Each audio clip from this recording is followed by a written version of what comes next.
Бүгін өмірге келген қос құлыншақтың туу туралы куәлігі дайын болды деген соң алып кетуге келсем. Туған күні 4 июля 22 года, место рождения Казахстан деп жазып қойыпты. Қарағанды облысы дегенді, Караганийская область деп. Енді сол жерге қазақша жазуға не кедергі болды десем, какая разница дейді ғой. Қалай ол? Мен балаларымның құжатын қазақша алғым келеді. Мен кінәлім ба десем, ресми тіл орыс тілі ғой деп. Сосын жоқ, мен қазақ тілі қылуым керек, өйткені мемлекеттік тіл қазақ тілі ғой десем, басқа қазақтар бұлай айтып отқан жоқ қой. Сіз ұрысу үшін келдіңіз ба дейді. Басқа қазақтар сорлы болса мен кінәлім ба?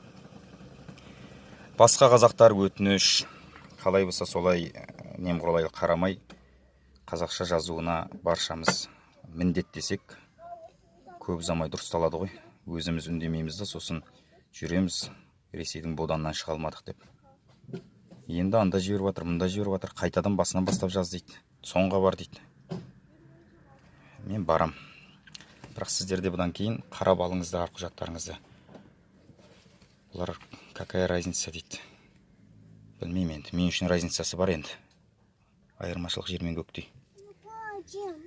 Енді балаларыңыздың құжатында қайталама деген жазу болады дейді. Болса бола берсін, есесіне. Ең бастысы қазақша. Ұсақ түйек. Бірақ ең бастысы қазақша.